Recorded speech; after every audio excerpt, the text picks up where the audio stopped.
natin ang iba pang update kaugnay nga ng gumuhong gusali sa Angeles City, Pampanga. Makakausap po natin sa linya ng telepono si Public Information Office ng Angeles City, Pampanga, J. Pelayo IV. Magandang umaga po sa inyo, sir. Good morning po sa inyo lahat at sa inyong mga taga-subaybay. Hingi po kami ng update dito po sa ginagawa po nating operasyon dyan, retrieval operation sa may Pampanga. Ito po bang katawan na natagpuan ng mga rescuer kagabi? Ito po ba'y kumpirmadong patay o buhay po? Opo, no, still ongoing po yung extrication nitong body at activated pa rin ng Unified Command Management option according sa ating incident command post. Patuloy pa rin ito hanggang ngayon. Nagkakaroon ng challenges sa pag-extricate ng body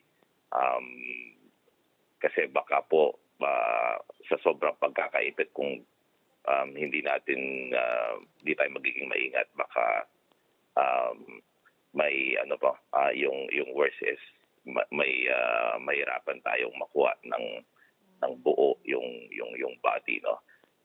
This is most likely hindi lang po kailangan may mag-declare mula sa ating medical team, no, pero this looks like sa physical o sa eye test mukhang wala na po itong buhay, no?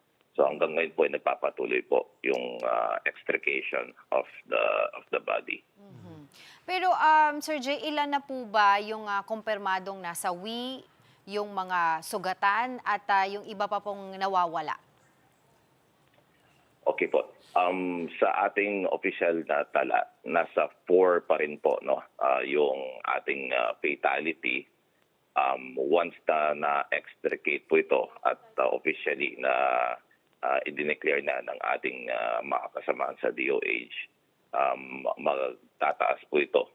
Pero hindi pa po na-extricate completely yung body, no? So nananatili po sa 4 yung fatalities natin sa tally mula sa ICS. Sir J. Andre Felix po to, good morning po. No? Ilang araw na po, no, makalipas na gumuho yung gusali sa Angeles City.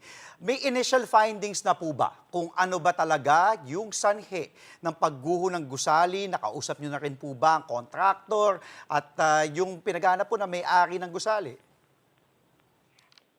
Magandang umaga po. 2 days ago, naglabas ng statement ang lokal na pamahalaan ng Angeles sa pamumuno ni Angeles City Mayor John Lasatin na kailangan po tinatawag itong contractor at ang owner at kailangan po makipag-ugnayan naman sila, no, sa authorities. Ang dami pong mga kaanak dito na naghihingi ng answers. They deserve the answers. Ito naman pong sa hanay namin sa LGU, we deserve cooperation from them, no. Ilang araw na nga po ito, tama po yung sinabi nyo.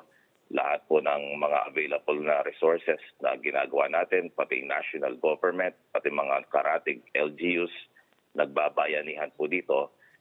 Pero still, hindi pa rin po nakikipag-ugnayan yung yung contractor at saka yung owner, no.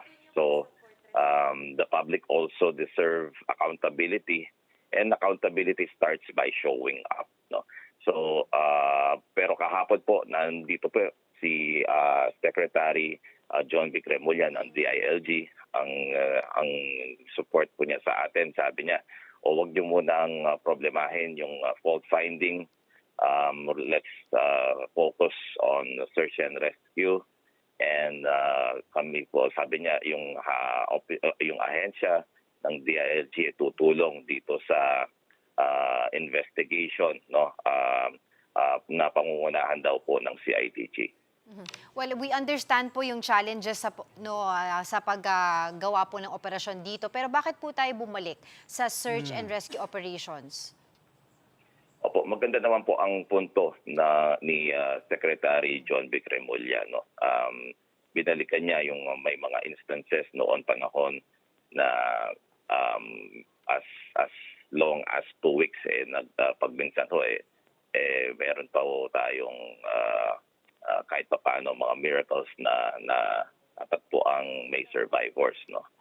So from there po, sa guidance ng ating Secretary of DILG,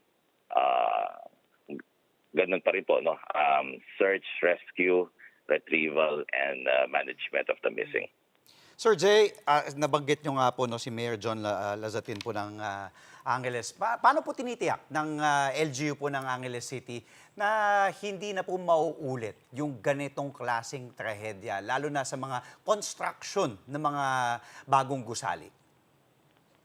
Yes po, maganda po yung tanong nyo. Actually, yan, habang pong nangyari to, no, nag-utos siya na gumawa ng isang composite team composed of mga private experts na mga structural engineers at iba pang mga eksperto, mga lawyers, no, para gumawa ng talagang matinding full investigation on this matter, parallel sa ating ginagawang mga search and rescue operation, para nang sa ganun malaman kung anong mga maaari, mga pagkakamali at mga correction sa darating na panahon. Alright, maraming salamat po sa inyo, Jay Pelayo, Chief PIO Thank you, ng sir. Angeles City. Mga kapatid, Andre Felix po, manatiling may alam pagdating sa mga mahalagang balita sa loob at labas ng bansa. Mag-follow at mag-subscribe na po sa social media pages ng News 5.